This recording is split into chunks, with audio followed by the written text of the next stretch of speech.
Author Ron Rummel was about to publish a book revealing what he believed to be the real purpose of the Star Wars project when his body was found here in McClay Park in Portland, Oregon.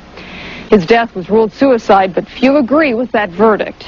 As far as the police and the FBI are concerned, it's case closed. Unfortunately, there's the shocking thing that his murderer, I believe his murderer, is still out there at large. Why is it you're speaking out? There have been enough lives taken under the premise of suicide when they were actually very stable individuals. They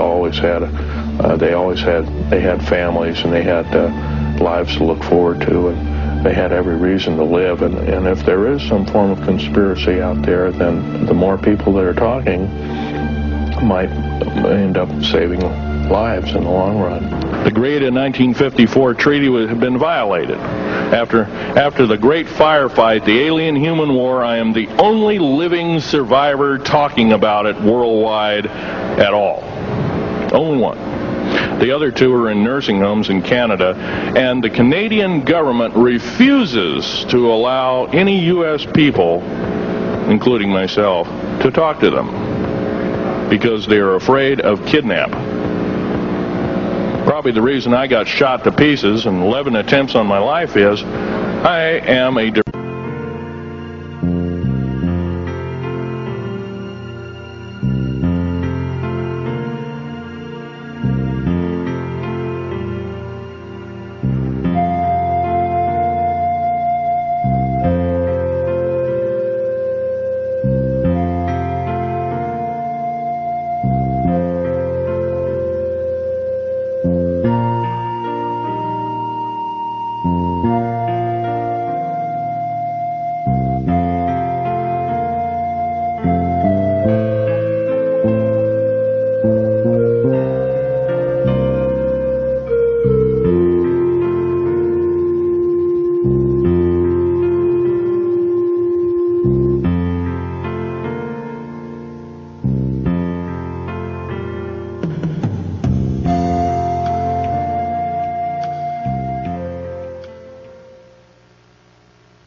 I met Phil over the telephone approximately 3 years ago, and in person about 2 years ago.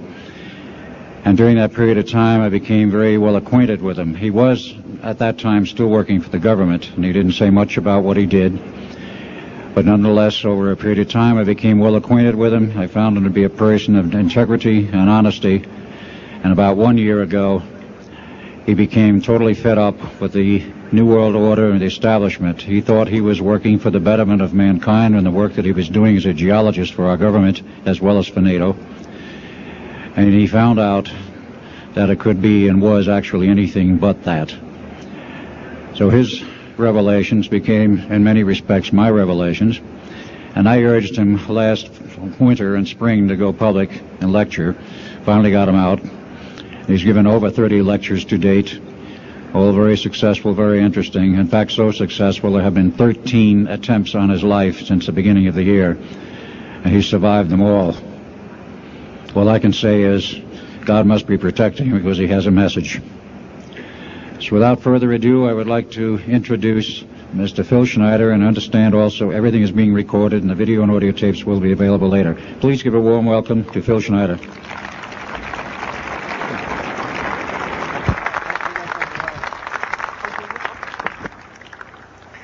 Thanks, Al.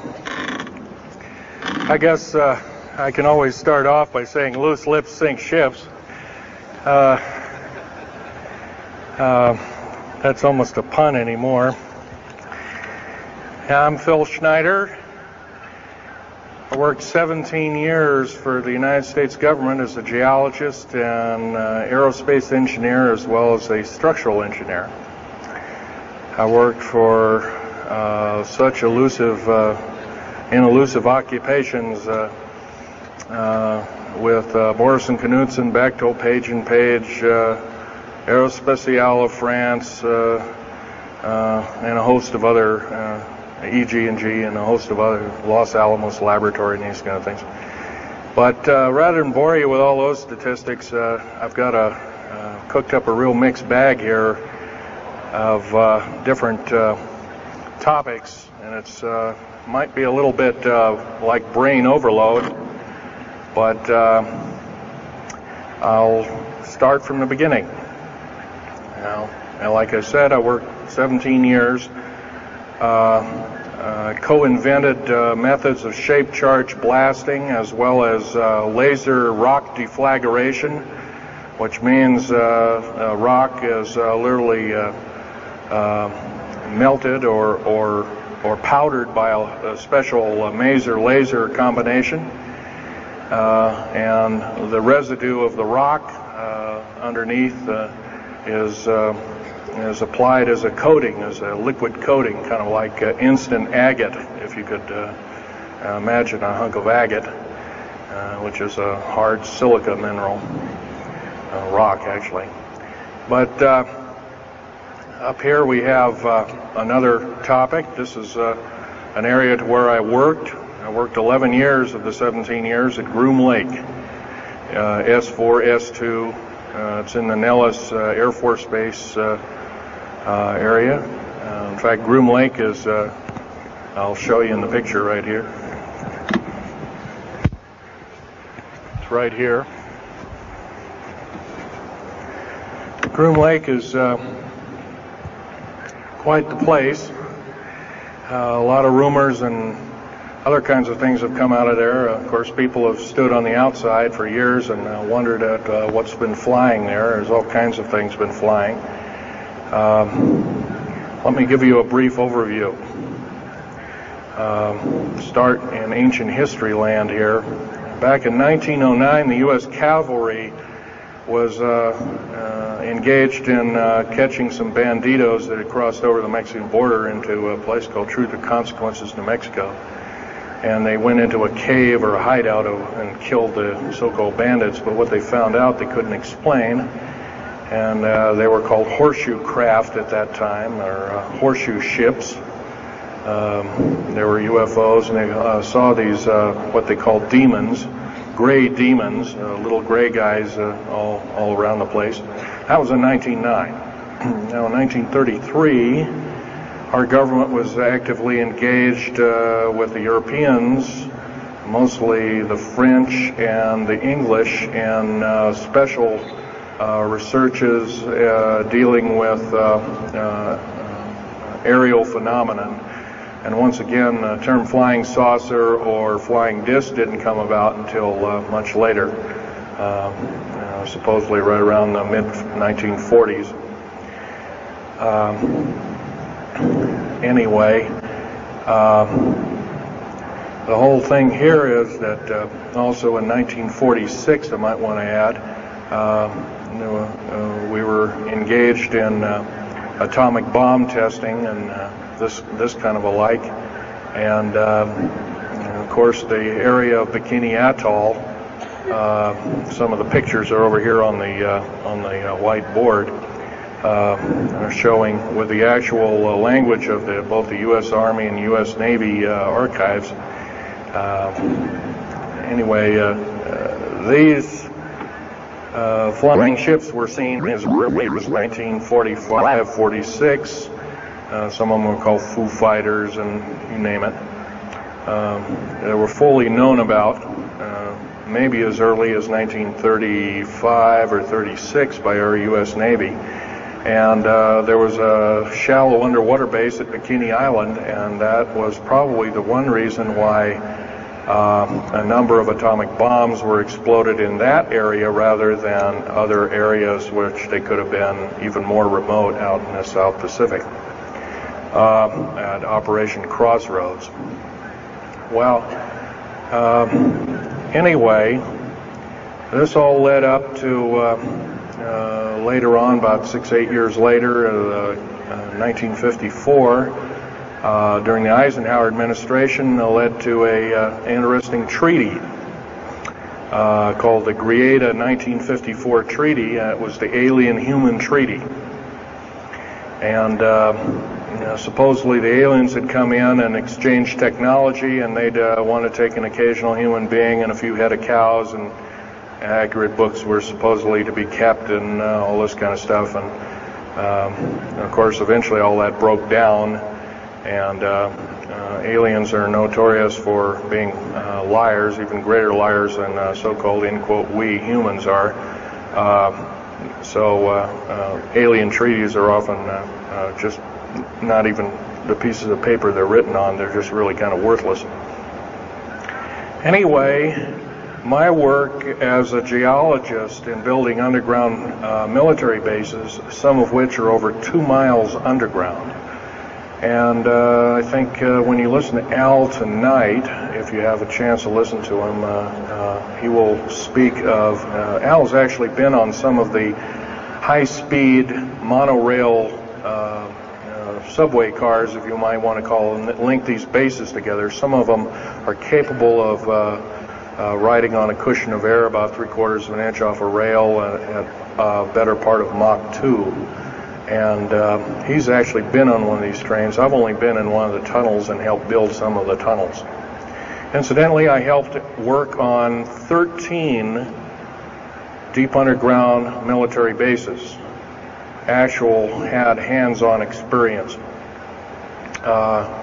Notorious was the one in and around the Dulce, the southeastern and southwestern sides of Dulce, New Mexico, in the Los Alamos laboratory regions, where we built some hermetically sealed rooms that were very deep, going down over a mile. We also built additions onto Groom Lake and S2 and S4 complexes. There are a total of 9 underground. They're called DUMBs.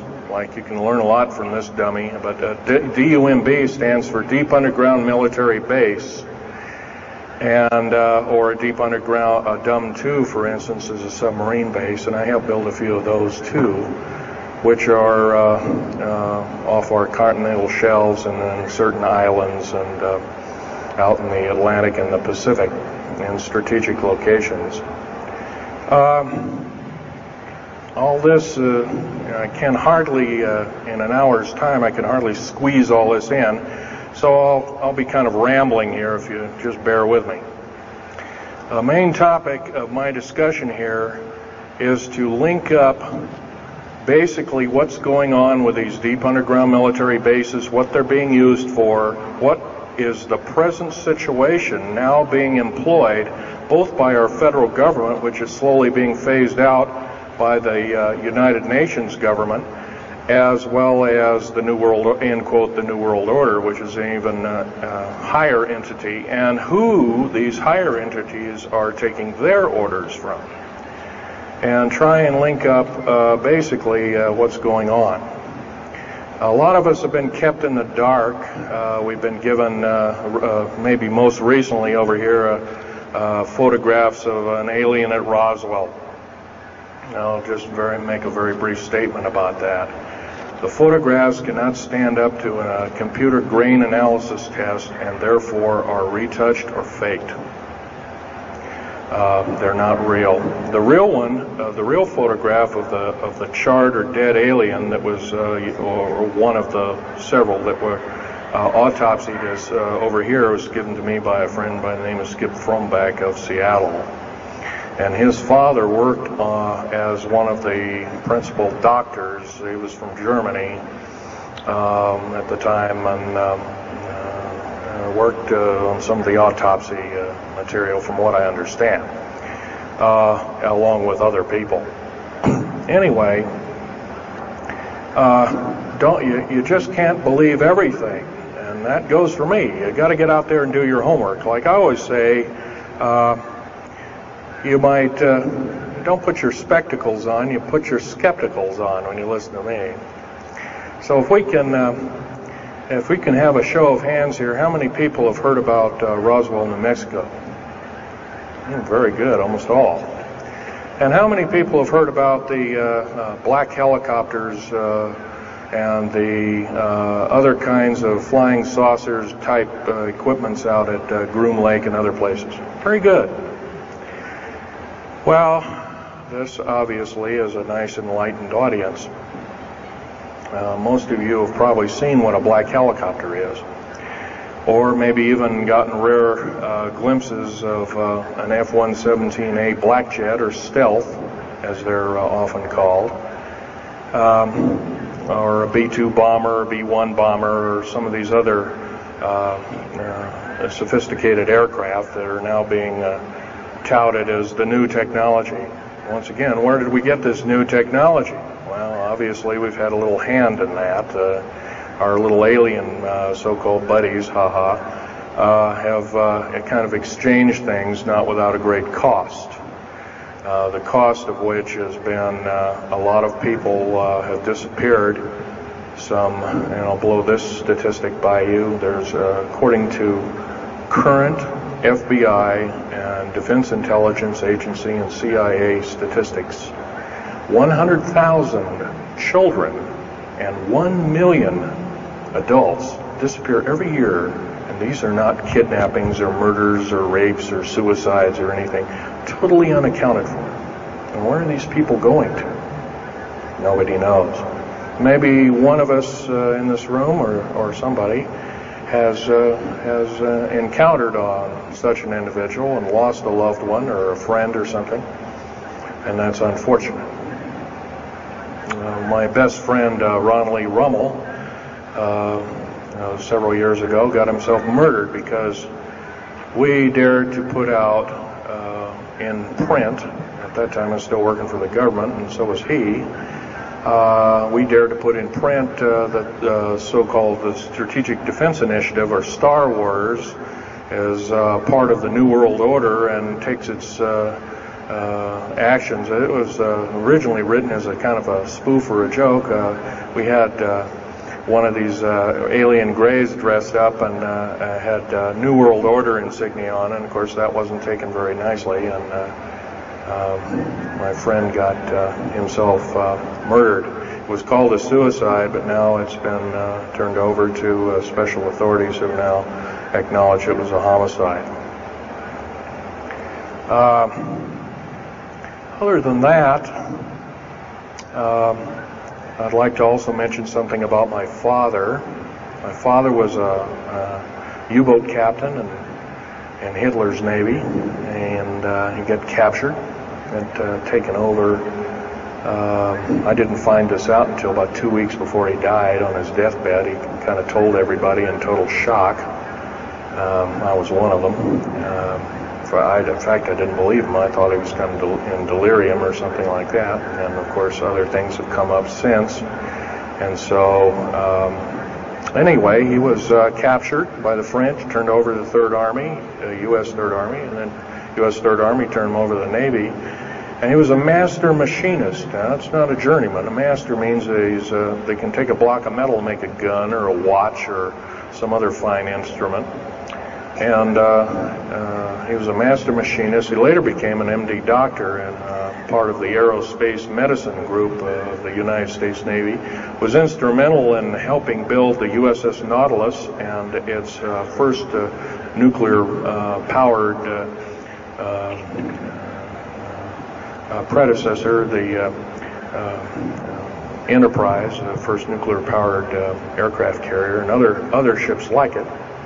He pioneered all the ways in building very small and miniature nuclear engines, and he even helped later on in his life, he helped develop the infamous grid bed nuclear motor, which is now employed in some things that look like flying saucers that people claim are flying saucers. Yes, we, in quote, the United States Air Force and other armed forces, are training other European forces to fly unidentified, or now identified, or, in quote, flying saucers. We've actually built several prototypes that are flying under names of black craft. My position as a geologist and engineer got me to see a lot of things in the world. I've been in over 70 countries.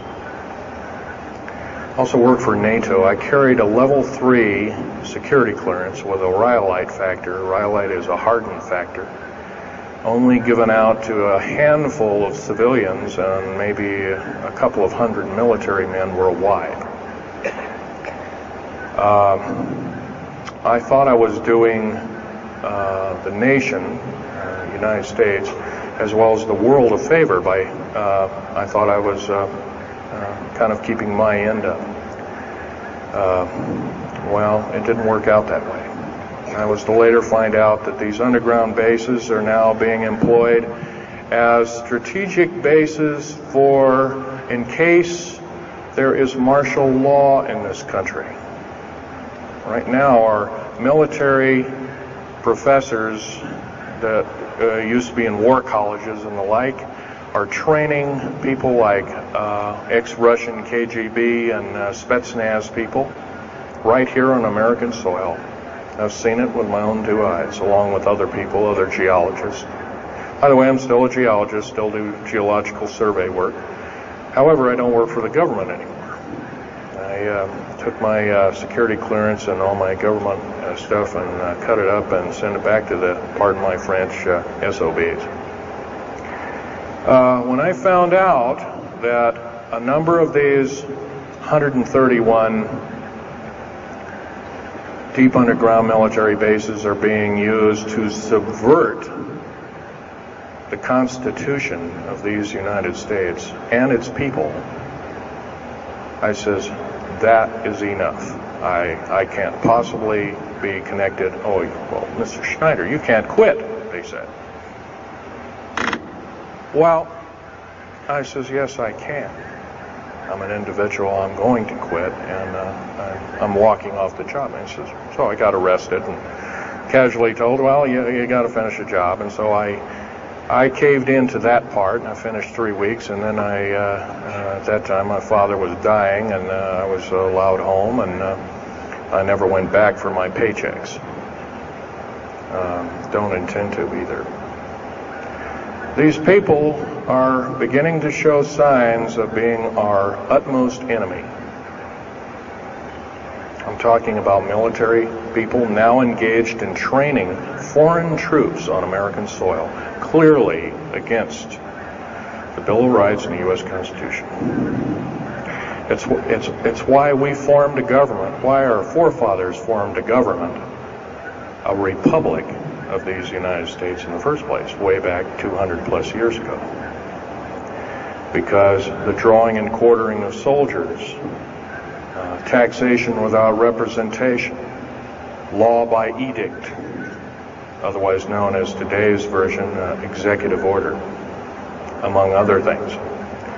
The very reasons that we became, in quote, free, a free republic, a free society, possibly one of the greatest nations to ever be a nation on this earth, were instilled in our founding fathers that are now so far away from the people now running our federal government structure. So I'm here today to touch upon a number of subjects. One being that these underground bases are roughly over 3 of them per state. There's now, instead of 12 prison camps, there's 39. That's almost 1 per state. They're building 2 prison camps every 7 months. They're building 2 underground military bases every year. Each one of these military bases, by the way, these underground military bases, they cost somewhere between $17 and $26 billion. They employ 1,800 to 10,000 workers each, in varying grades of skill. They gobble up totally through the black budget, over 1/4 of the black budget, or roughly $310 billion. Of course, you may say, well, where are these figures coming from? Well, the black budget, as we know it, in quote, black projects, which anything called black is significant of hidden from Congress, hidden from the American people, and very few people are even in the know about it at all. But black budget per year garners over $500 billion a year.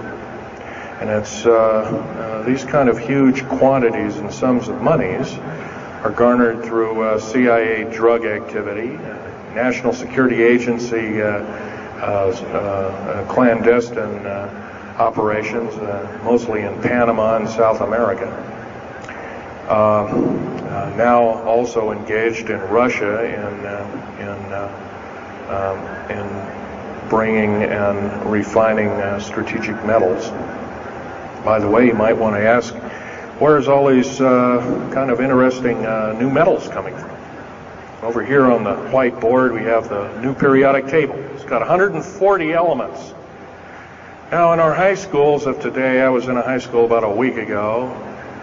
I saw a new periodic table had 105 elements on it. Now, somewhere, we're not being told the truth. We're being lied to at every turn and every corner. We're considered less than morons.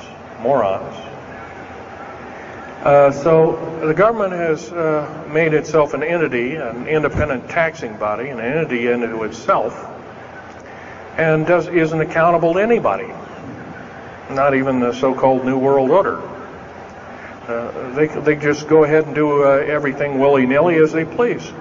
There's nobody checking. You don't have to worry about this. Occasionally there's a senator who pokes a nose in here and there, and that senator finds out either nicely or not so nicely that you don't do things like that. Now, if we're to gain a grip on our country, if we're to take our country back, we must first ask our public officials if they cannot tell us the truth, and we will impeach them, or they will be impeached, or they'll be tried as traitors. This is pretty stiff language. Already it's slowly beginning to trickle out and to occur to a number of people that this may be the only way out. Also, our founding fathers, George Washington, Patrick Henry, and a few of the other ones, came up and said that you don't want to let the beast out of the box. And they were talking about a runaway government. You don't want to allow your government to become like England at that time. And so they warned us about this very same kind of thing. First of all, the United States is not a democracy. It's not a republic anymore. It should be a republic. That's to the republic for which it stands, one nation under God. Why we can't even pray in the public schools anymore. We have to have a Supreme Court judge or group of them, plus Janet Reno and company, among other things, telling us what to do. Interpret for us as if we cannot read with our own two eyes and understand with our mind. This, of course, is bad policy all the way around. And I guess I don't need to blow that by your ears. Okay, on another subject, I have a number of items up here at the table. One of which here is, if I can show it, is a heavy hunk of rock indeed.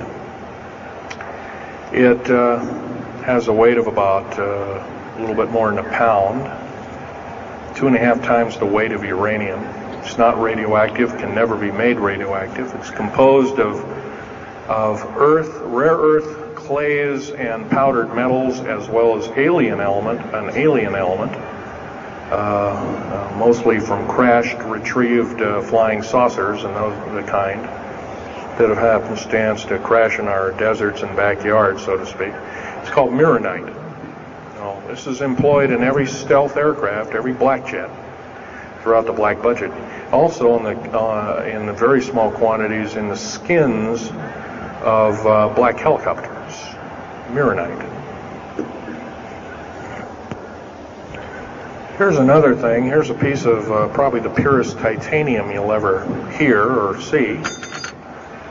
It's so pure, it's also composed with other alien elements to make it extremely tough. It's capable of withstanding temperatures in excess of 7,000 degrees Fahrenheit. Our new Phoenix-class submarines, of which we're building 2 a month right now. Phoenix-class submarines is a black budget program. Each one of those submarines costing $208 million just for the titanium hull, which is made of this material. Approximately 10,000 pounds of it.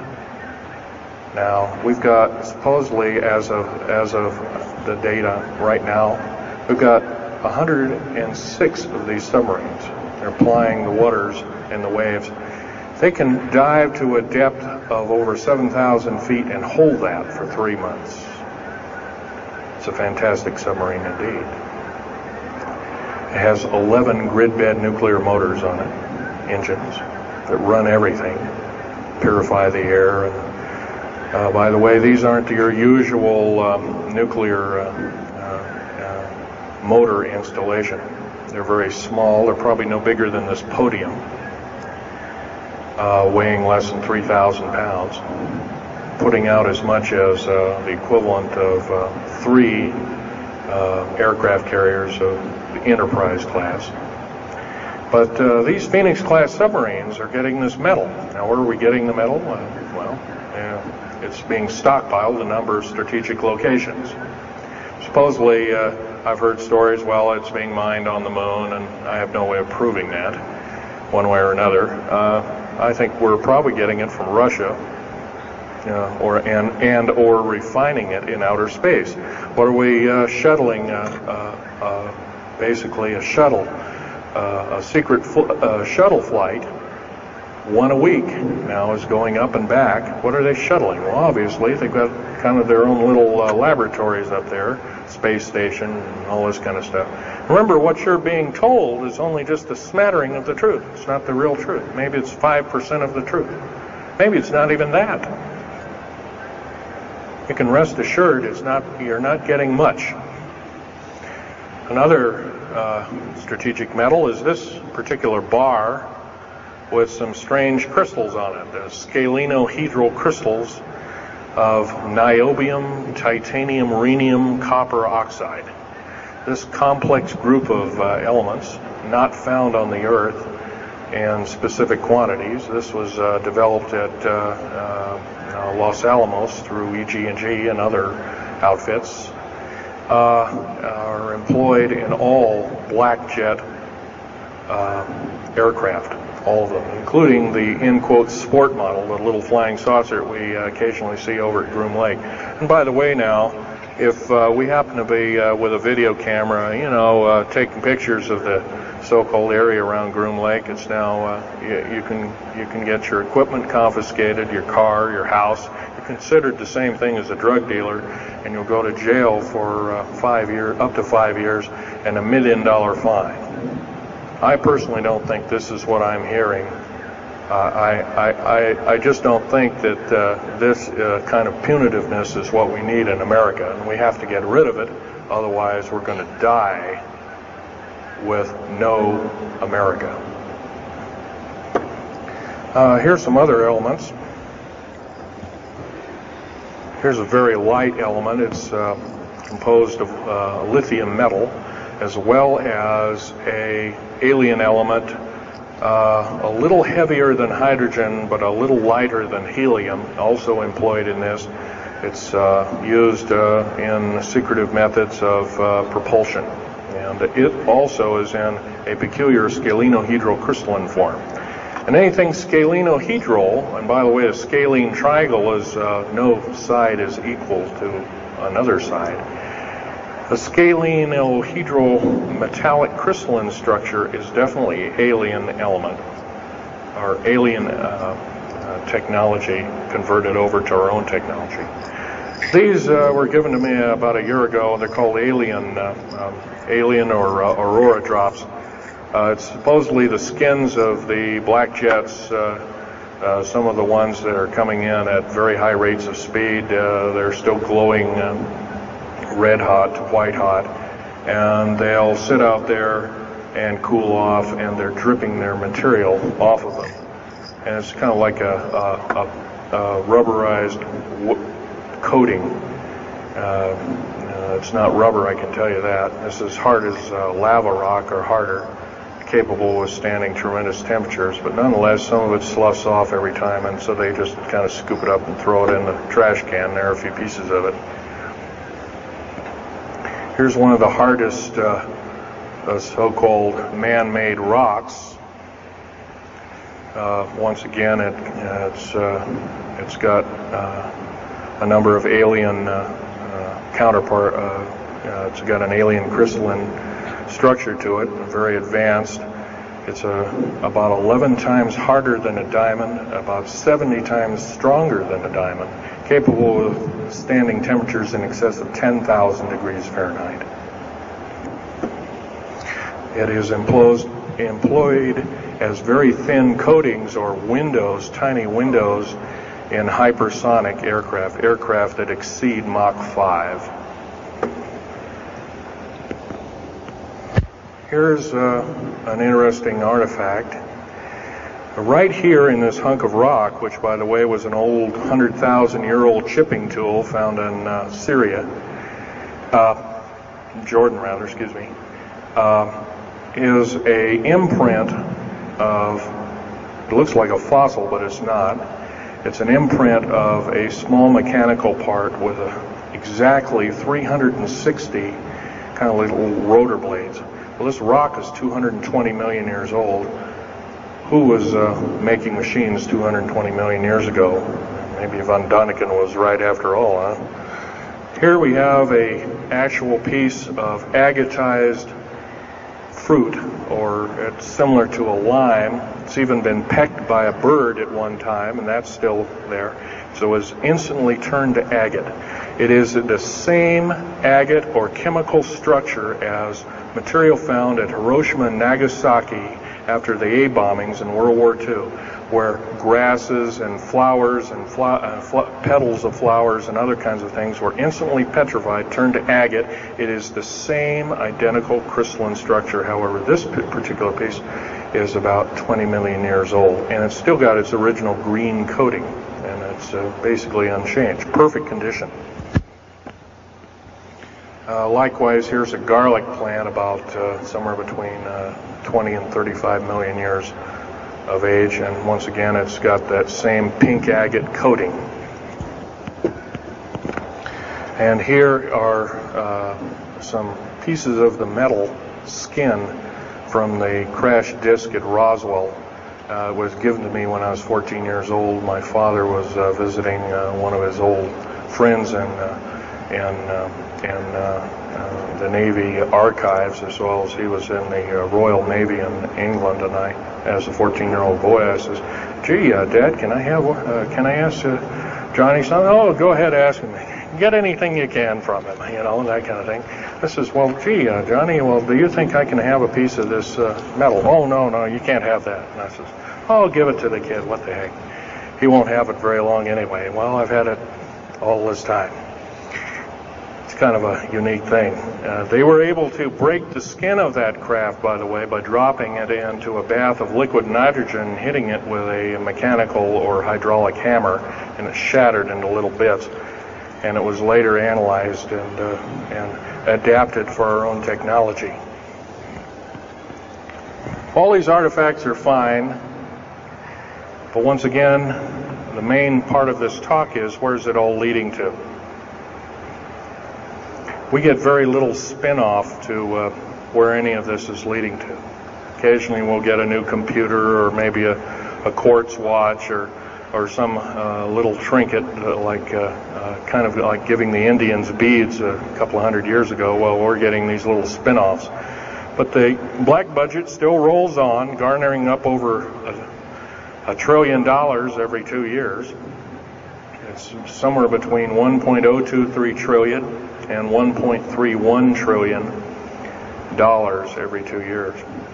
And every year it goes by and the black budget is unchecked, unaccounted for, it's just subverting our country. That's number one. Number two is that these underground military, first of all, if there was something like a nuclear war or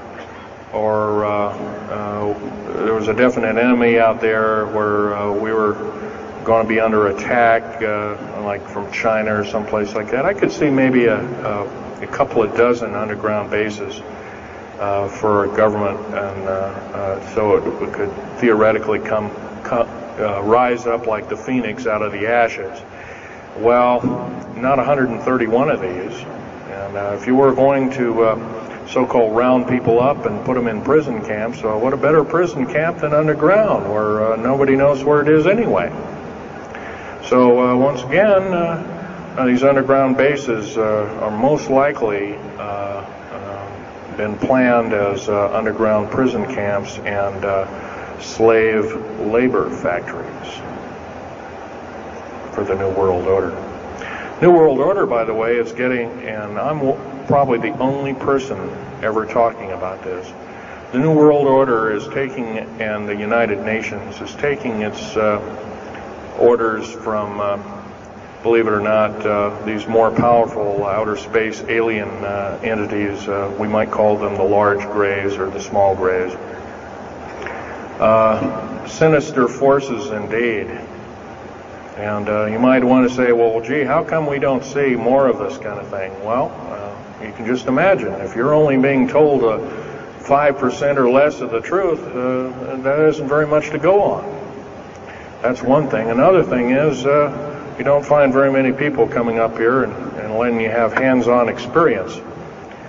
I'm going to try and do this to you. However, I do ask you to go out and do your homework and keep doing it.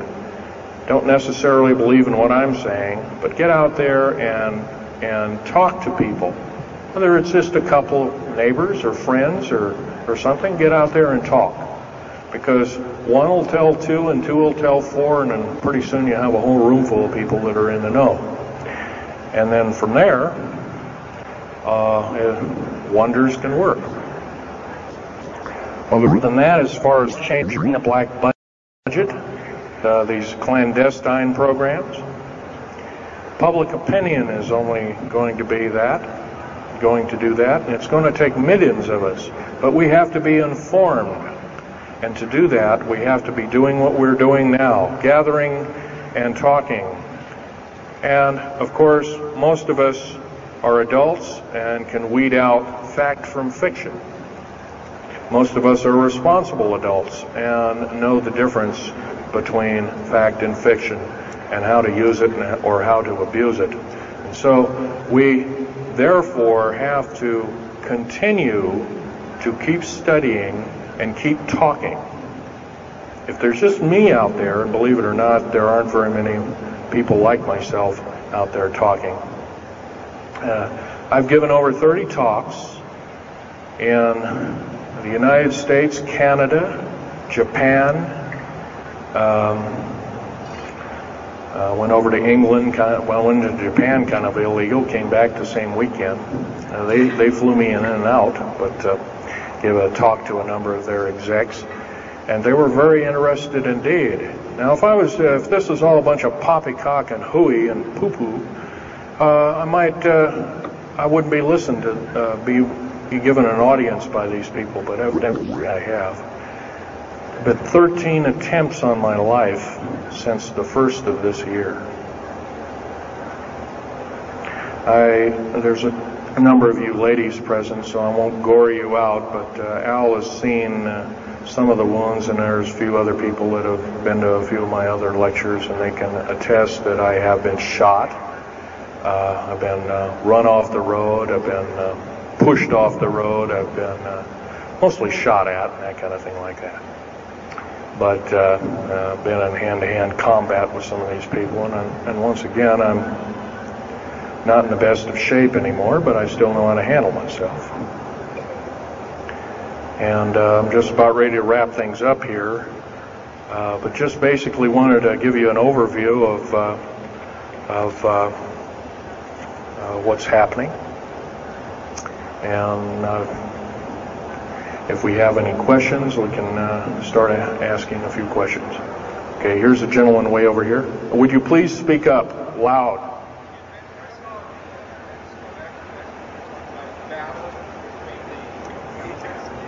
Yes, I was involved in 1979, in August, late August of 1979.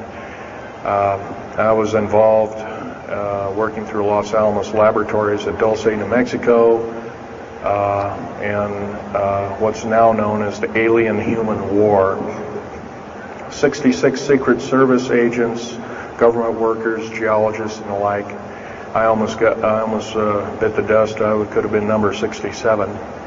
Lost their lives that day because the government lied and knew full well what was underneath. And what we'd done is, out in the desert there, we had drilled four, in a period of a couple of days, we drilled four of these holes that went down several thousand feet. And one of these holes kept bringing up dirty dust and putrefying odors and broken off machine bits and other kinds of things like that. Boring machines as well as lasers came up damaged. And of course, there was a probe that was sent down, and that came up totally missing. And so people were sent down there, and I was one of the people. And when I got down there, of course, the odor was, and remember, I was in a spacesuit type environment. All I had was a small tool belt with special sensors, a small rock hammer, and a rucksack for mineral specimens and other kinds of things like that. And I had my little pistol. And being an engineer, didn't have time to carry a big hunk of pistol like most of these Green Berets carry, stuff like that, black berets. I carried a little Walther PPK with a 9-shot clip. As soon as I got down this hole, standing about from me to this gentleman over here in the front row, about 10 or so feet away, 7 feet away, something like that, was one of these 7-foot-tall stinking alien guys. And I didn't waste any time. I said, I'm not fiddling with you guys, and boom, away you go. And I was one of the rare few that had been allured that this may or may not occur, and so basically was given ET training. But a lot of these other people weren't, and we were. In fact, it was asked, "Are there aliens in the area?" And of course, the big question was no, and that was a big lie. And of course, 66 people died that day. I have a big hole in my chest. I lost my lung was literally burnt out of me. My fingers burnt off of me. My toenails burnt off of me. My skin was, I was in radiation isolation therapy for 400 plus days. My bones were vitrified or burnt. I was cooked. I managed to survive. They're telling you something about it today. But other than that, I'm the only talking survivor. There are only 2 other survivors, and they're in nursing homes up in Canada. And Canada refuses to allow the United States officials to talk to them. And they're in very bad shape indeed. One of them can't talk, and the other one doesn't want to. So they're regarded as Canadian heroes, and so they're being kept by Canada. Okay, this fellow over here. Speak up loud. Okay, are there any bases,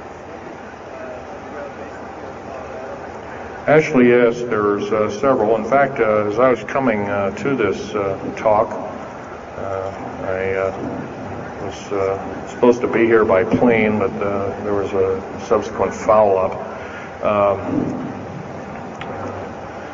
Anyway, I drove all the way and did it in one day. But as I was coming over up near Cheyenne, I noticed the military, Air Force and the Army are building a so-called new, in quote, boot camp, prison camp, right up in Cheyenne, brand new. And I was here 3 months ago, that wasn't there. So it's something brand new. In Colorado, yes, there's about 4 underground bases, one being at Denver International Air Base. I call it Air Base, spaceport, or whatever you want to call it. Denver International Airport. No wonder your luggage gets lost. There are 8 levels underneath the airport, tarmac there, in quote tarmac or cement mac. And so those bags could be there for a damn long time. Why, just imagine if this was instantly turned to agate 30 or more million years ago, those bags could very well be the same way. So yeah, there's a number of them, and I wish I had a map with me. In fact, in subsequent talks, I'll have a map, which will be put on the overhead. In fact, my next talk, I plan to have just that. I had planned to bring a map here and had all the latitudes and longitudes of all the bases, and I can't do that. That would be a nice jail sentence for me, so I didn't bring it. So, but other than that, I'll have that all researched for you. Yes, this woman.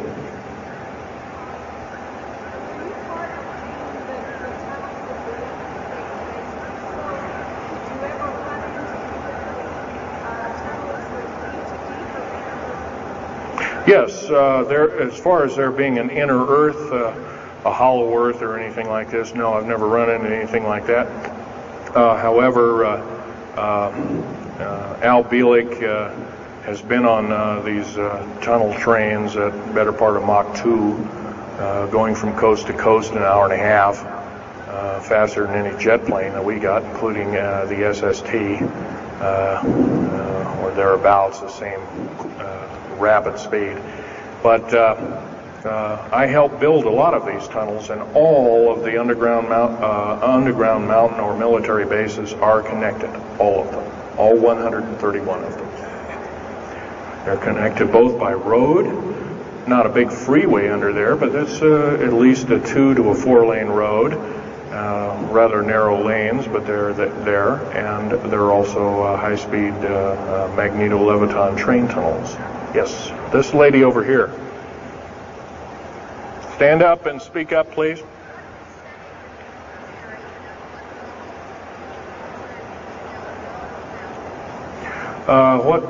What levels of military personnel know about this? Most of the levels of military know about this, especially the higher levels, higher officer levels. The enlisted, I'm sure, don't, or is basically kept in the dark like we are, end quote, we are. So, this fellow right here with the hat on. Where are most of these bases located at? Well, there's 131 of them in the United States, 127 of them in the lower 48. There's some in Canada, I'm not counting those, and some in northern Mexico, I'm not counting those either. They average about 4¼ cubic miles hollowed out underground, an average depth of 5,700 feet underground. Average cost $17 to $31 billion each. They employ anywhere from 1,800 to 10,000 people. And some very large ones now being built in Sweden, one of which is repudiated to be 30 cubic miles. It'll take 5 years to build that one at a cost of about $2 trillion. And that's all being supplied by the United Nations. Yes. Anybody over here? No. This gentleman. Speak up, please. Okay, you want to know exact locations of all these? Well, for where all of your Army, Marine Corps, Navy, and Air Force bases are, they're with all this present, not the ones closed down. And by the way, the closed down bases are now being used for gasoline storage and equipment storage and these kind of things. So they're not really closed down yet. Boot camps, end quote, boot camps and all this kind of stuff. So-called prisoner camps and these kind of things. Right now, our police, for instance, are being trained by the Air Force and the Army intelligence in martial law research, as they call it. How dare they call that by that name? So where these are, they're where every one of these strategic bases are now. In Colorado, in around Denver, there's 3 of them, and they're fairly small. Some of these bases are only maybe 2,000 to 3,000 feet in depth. Some of them were built a long time ago, back 35, 40 years ago, and they're only maybe 500 feet, and they're mostly for equipment storage. Denver, and then there's Fort Collins. There's also Colorado Springs area has a number of them. By the way, Colorado Springs is kind of a famous area. Nikola Tesla's laboratories were in Colorado Springs, and need I say more? I'll leave that up to Al Bielek. As far as Nellis Air Force Base, there's 9 underground mountain bases in Nellis Air Force Base. That's in Nevada. It's north of Las Vegas. There's going to be a UFO show and conference in Mesquite here later on this month, and that's up very close to, in quote, Area 51. That whole area, by the way, the state of Nevada is 81% in quote, managed or owned by the federal government. Land is either restricted or run by the federal government. That's why there's groups rising as we speak, dealing with the problem very vociferously, and senators are now getting involved. So evidently waking up is occurring. Yes, this gentleman over here. Speak up, please.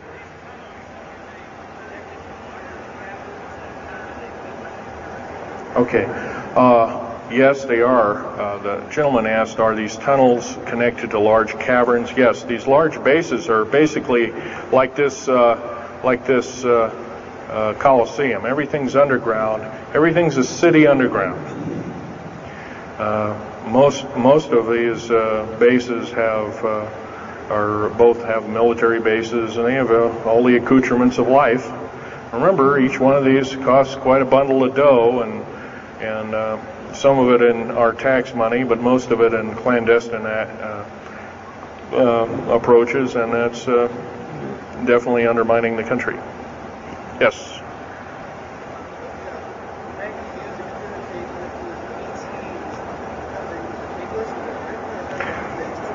Well, some of them have a difficulty in understanding our language. It's too slow to them. If you've heard whale songs or bird chirpings at high speed, it's about what these aliens sound like audibly to us, so it's a bunch of gibberish.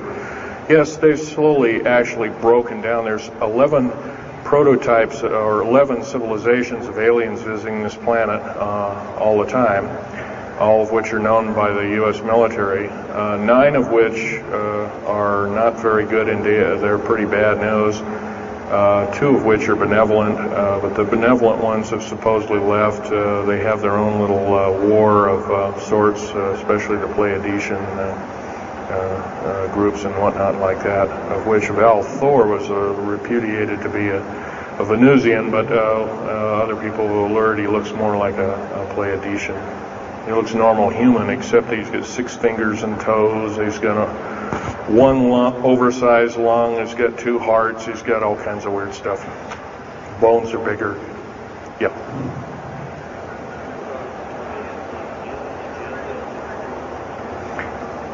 The man asked, do I tie in the alien agenda to the New World Order? Yes, sir, 100%.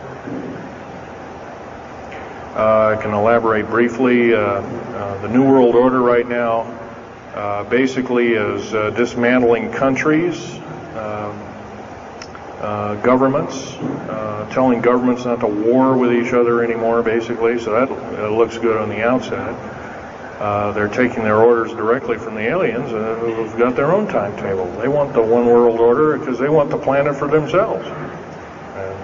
Of course, you've often heard of the term Global 2000, and that's a supposed sinister plot, or has been a group of sinister plots to produce biological weaponry to reduce or thin out the so-called ethnic cleanse the population of the planet by 5/6, or roughly 5 of 6 billion people, enslaving the rest to work willy-nilly with the so-called people of the New World Order. Now, another peculiar thing is the alien agenda is not really well believed nor understood by a lot of these one-worlders. They don't believe it. They think they've been singled out for their own end of glory, and what they don't know is they're just another human being, and according to the negative or bad aliens, they're just another, we're considered bags of food to them. They don't eat us like we think of a cannibal eating a hunk of meat, but they use our glandular secretions as part of their food base, their blood and our glandular secretions like adrenochrome and other kinds of things like this. And in fact, the Atlanta Center for Disease Control has figured out ways that we can combat this and all this kind of thing like that. It might be where these new designer diseases like AIDS and Ebola and hantavirus and all these kinds of things have come up out of nowhere, and these diseases, in quote, almost have a mind of their own. Yes, this lady here.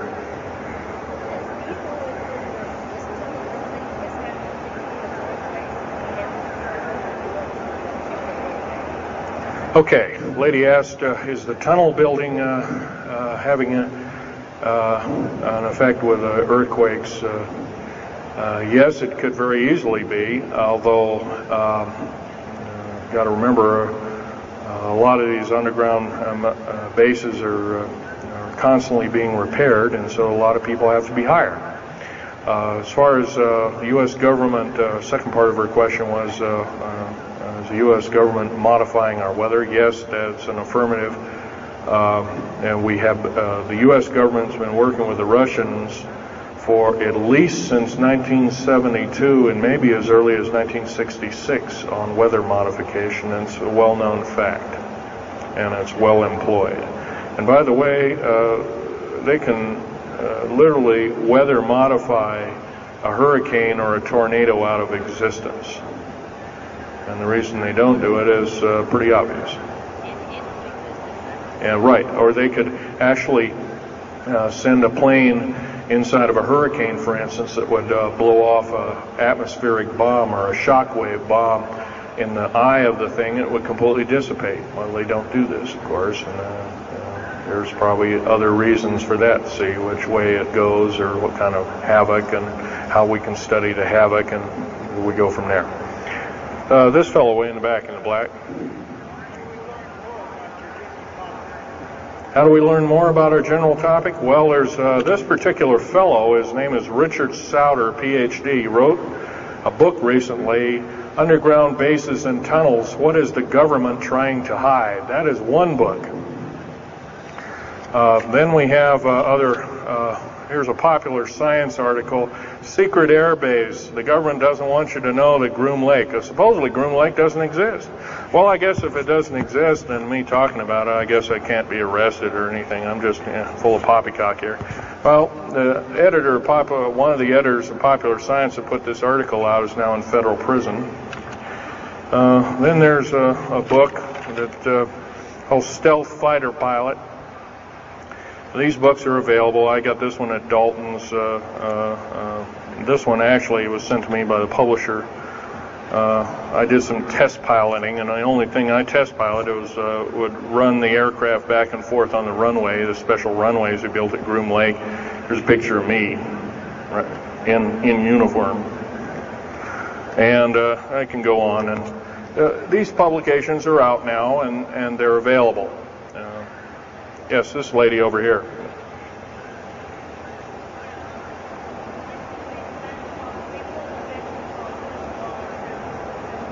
I can't hear you. What?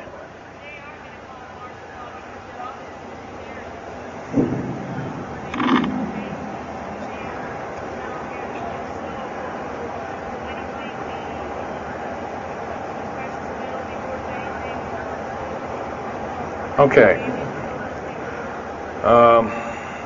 Okay, that's kind of a mixed bag question there.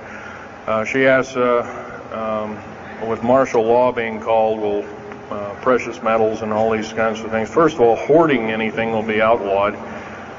If you hoard food, have a radio, any way of communicating, stash gasoline, these kind of things, you will just be rounded up and that'll be the end of you. Martial law is martial law. Martial law is dictatorship of the worst form, or one of the worst forms. And her other part of the question, if I got it right, was when's the alien takeover? Well, the alien takeover right now is, and probably will be for probably the next 20, maybe 30, 40 years, will be basically in the background. The idea is to get the one world beast-like government order in place, and to thin out the population of the planet. And then, of course, then all heck will break loose from then on. And whether it is, I don't often mix Bible and talk, but some people have learned, well, this is already mentioned in the Bible, blah, blah, blah, and all this kind of stuff. Well, that may be, but all I can tell you is I've been face to face with one of these sinister characters, or a couple of them, saying the least, and most people would, just the shock of them seeing such a thing would cause them to not be in very healthy frame of mind, as physical as well as mental. This man here in the blue coat.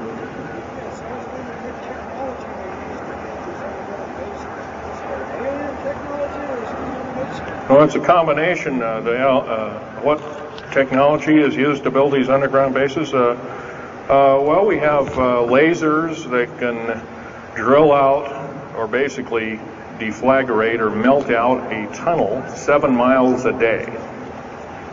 And that tunnel is 28 feet wide, 28 feet high. You've been told about drilling and boring machines in a very slow, 1/4 of a mile a day. Most of that went out in World War II. Most of that's all World War I or World War II era materials. And once again, you've been badly lied to. I can hardly believe. First of all, I've worked on public engineering projects, and we do better in grinding up road beds and laying them down at the rate of 4 miles a day, and supposedly that doesn't exist. Well, I worked on one in the state of Oregon just a few months ago, and we built a tunnel for sewage tunnel and whatnot like that. It wasn't very big. It was about 6 feet across, and I drilled right through solid rock, right to base of under one of the hills in Portland for their new light rail. Did that in 2 days. But it was a small, complex tunnel. It was big enough for a man to crawl through and inspect. And I was one of the people that inspected, so yeah. What technology? A lot of this is alien technology, readapted for our own use, but a lot of it's our own ingenuity too. So you can bet, how can you tell alien technology? Well, anything that's just absolutely outlandish, like taking a oxyacetylene welding torch and trying to cut into this metal and getting nowhere, obviously, would be metals research, aircraft research and the like, and different tools and products, which things that are many times the hardness of diamond, or known hardened substances like boron. Obviously, that's nothing that we came up with on our own. What we could have over a several hundred-year period. But you've got to remember, too, that the military technology is outstripping the public sector technology at the rate of 44 to 45 years of technology for every calendar year, every 12-month calendar year here. So every year going by this time in 1996, the military technology will be roughly 45 years more advanced than where we are today. So it's quite possible that way back in 1943, the U.S. Navy not only caused the ship to disappear, it literally disappeared and reappeared. Basically, military technology right now is about 1,200 years more advanced than public state technology.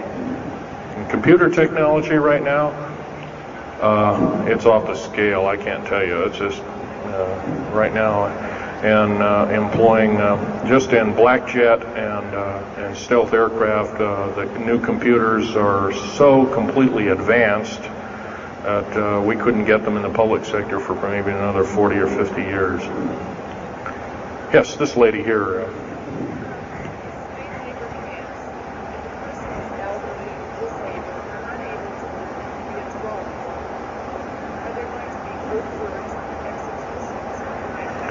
Well, the lady asked with the slave labor camps, the old, the infirm, the handicapped, are they going to be executed, and will there be executions? You can bet your bottom dollar there actually will be these things. I wish I knew more, but I don't. I've had my own agenda to kind of keep up and talk about. But other than that, yes, I would imagine so. If you look at all the 39 prison camps that are presently built, and they're called boot camps, by the way. And of course, these new trains that they have that have 143 shackle placements per train, they're a scary thing indeed. You know what they're called? They're called United Nations Prisoner Transfer Cars. Oh, that's an appropriate name, I guess. Well, we got to wrap it up here. They're telling me it's time. I'll take one more question. This lady over here.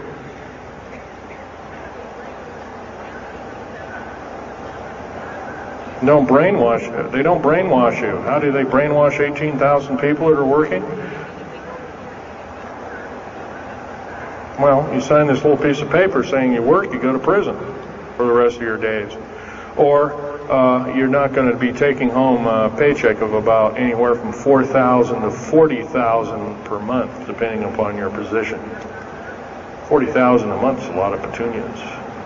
Okay, well, I got to wrap it up here, folks. So I'll be over in Al Bielig's booth. I think it's over in booth number 125. I could take other questions there and let you take a look at artifacts. And once again, on these artifacts, in a very few minutes, don't handle them, just look at them.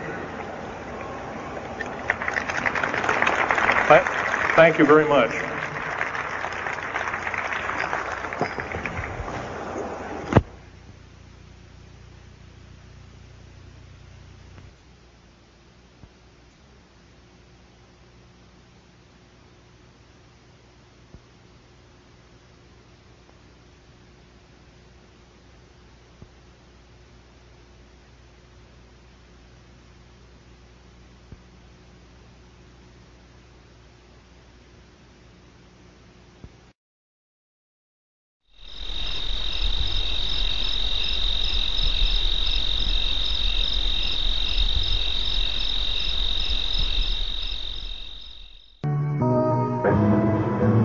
Hours to watching, but up to 5 saucers,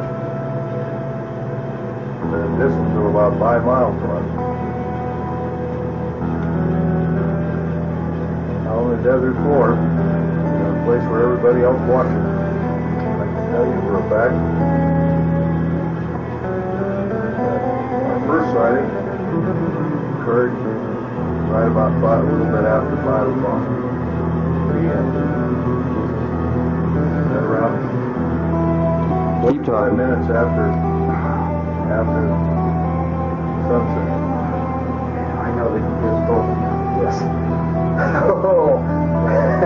Did we see something you won't believe? I won't. I'll tell you, this is great. I'm telling you. We saw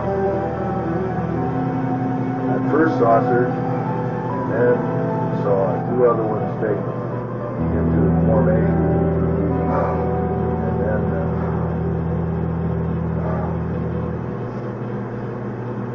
watched for pretty close to 3 hours, then in and out of the car, into the car to be warm, getting out of the car, and I had a radar detector in my hand, and the thing went nuts every time the saucer was pulled across the desert floor. I can't get this timer to work. You know, I've tried for an hour and a half to get this thing to work, but it just won't, so I just have to excuse me. We're at the little alien right now. And I want you to get this. Let me pan it back here a little bit so you can see what it really looks like. It's absolutely just gorgeous from where I'm at. I just had to show you this because I wouldn't want you to miss it. Totally tremendous. We talked to the two owners, and they were very nice, pleasant people. Very nice. Told them about Don Newman, tape, got your card. Told them about the videotape and everything. Well, we knew what was going on. Wanted to know if we could see you pretty good. We told him we could. Gave it to what's his name, you know, to calibrate for us. Then we'll turn around here for a second. Pan back, of course. This is the little alien from the other side. Show you where we're staying at. We're staying right here at this place. Not a bad place either. We went $27.50 a night to two. It's pretty good. There's no thieves out here or nothing, so there's no keys to the lock. And they never used them, so there it is again from my left eye here until it's going down. There's the Groom Lake facility way up there. I don't know, I can't see too good in black and white in this viewfinder, but if you might be able to make out that snow up there. Yeah, now you can see it. Snow everywhere.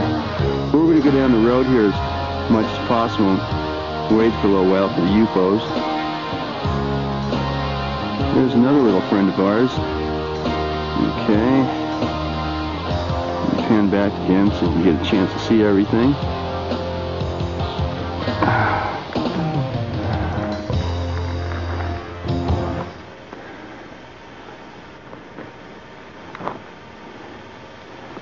There's another friend of ours.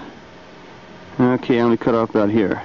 You saw it moving, didn't you? Yeah, sure did. It did a dog leg to the left, then it did an about face straight up, and then it did a dog leg to the left. I mean to the right. I get really close in this bastard. He gets real strange on me.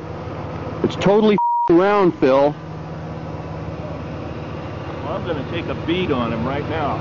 Yeah, get the binocs out, quick. Yeah, I got it. Sitting right on the bar. This is it, dudes. This is what we came to see. I got both my eyes open. I saw the dude move. Is he? Yeah. Okay, Phil's got the binoculars on him. He says it's a disc. Now I'm going to get an extreme close-up on him. That's it, an extreme close-up. Take a look. No, I'm filming. You look. I don't want to break. Right at us. What? Yeah, he's right at us. He's probably 8 or 9 miles distant. No. Now, make it back a little bit. You can see this is the Groom Dry Lake area on the other side of those mountains. Phil, look around the road. See if there's anyone watching us. Right over here, going real slow. You better believe it. He's doing about 10 or 15 miles an hour. There he is. Let me get my radar out.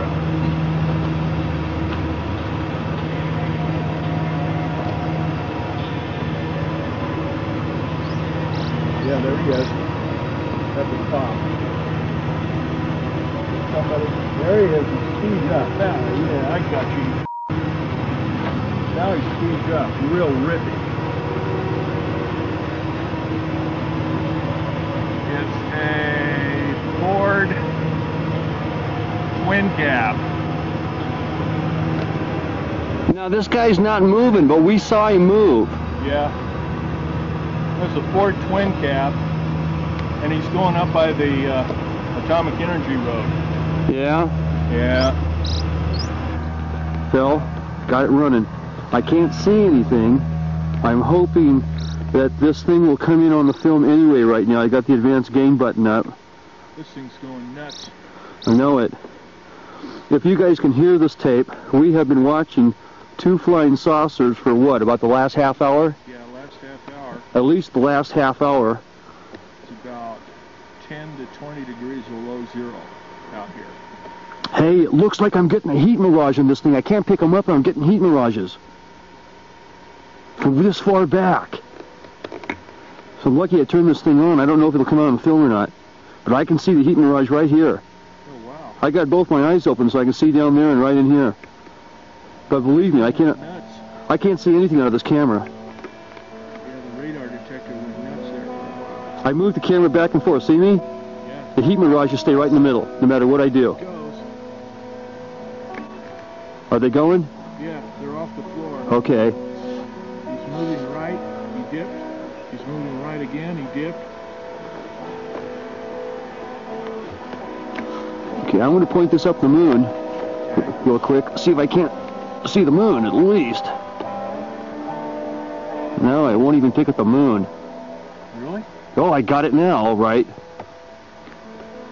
I don't think... Yeah, I got the moon. That's bright enough. I still need extra light, though. Okay, now listen. Wow, it just did this. Okay, now listen, you guys. We're at the same place that you saw in the movie where all the trucks are stopped and the Billy Goodman show's at. We're in the exact same spot. Okay? And where you guys saw the saucer go up towards the left and then up again, well, this is over about 20 miles from there, towards the left. On this side of Area 51. On this side of Area 51. That's right. We can see these things plain as day. They were coming in behind us sometimes. They had lights on top of lights. About 3 of them. And coming on the other side of us. I saw one personally go right into the Groom Dry Lake over the mountain, like lightning bolt. Straight. He saw one too. I didn't see the one he saw. Saw 3 saucers at once, setting off his radar alarm like you wouldn't believe. It all would move in unison. 2 here, 1 above it, this way, that way, this way. And sometimes this one would go further and they go this way. And they're going like this. It's unbelievable. Just doing it like you wouldn't believe. So anyway, what? About 10 o'clock we had enough of it being 10 miles away. We snuck up on it, lights out.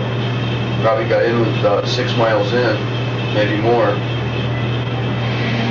Then that security thing came up after us. So, good night.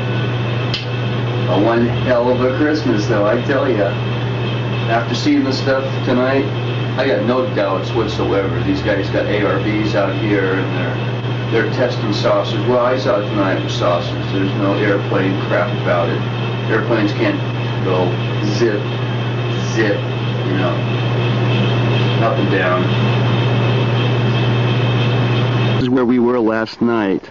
This is the same patch of road where Billy Goodman and all the other people come here. Give you an example of where we are looking this way. This is going west towards Tonopah. Show you the road behind us here. This is at full zoom magnification. The road's back there. I don't think you can see it from here. Anyway, there's the car we were at. This is how we were parked. There's the other road we took a ride on last night to go see the saucers that were downed. They were landed flying saucers, there's no doubt about it. Okay, now where am I? We roughly were seeing them right over here. That's where we were watching them do their thing last night, between here and here, flying all over the mountain for about 3-4 hours. We sat here, got in and out of the car, watched them, the whole thing.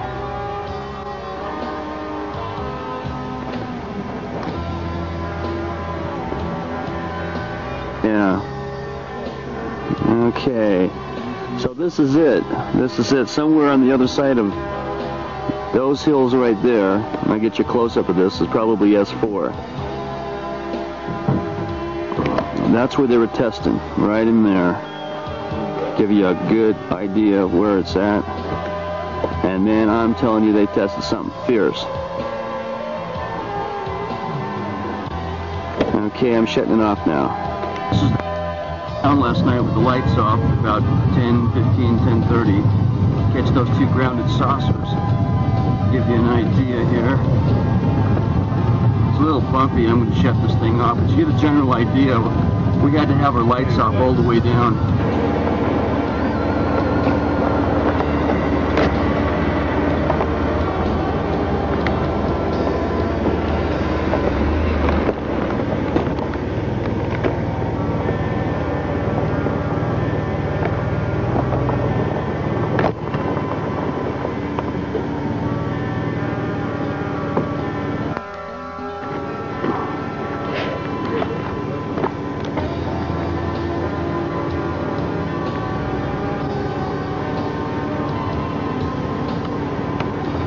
close up. Get closer to it.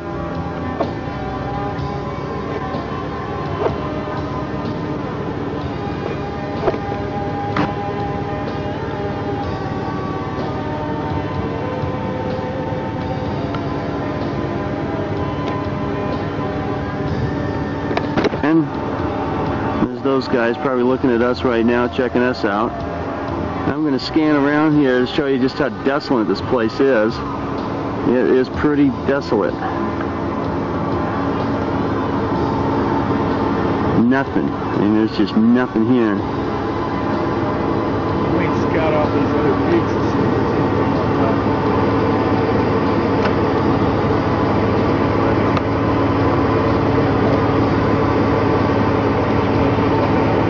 There's the road we came in on. You can tell it's way the heck over there.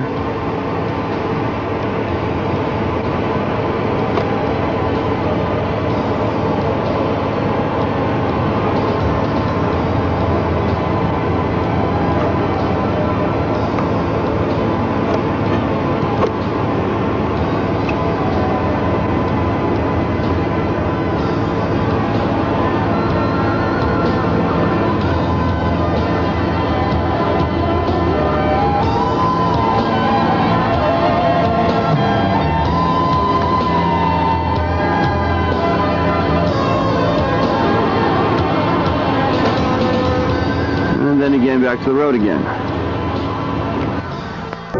Well, I've heard people can get killed if they see too much up in the mountains. So, you know, prudence is the word. That's right. I've used prudence. So, you know, and anyway, I was getting cold. 20 below zero out there, for God's sake. All I have to say, it's just an amazing Christmas present. That's all I got to say. Merry Christmas to you all, folks.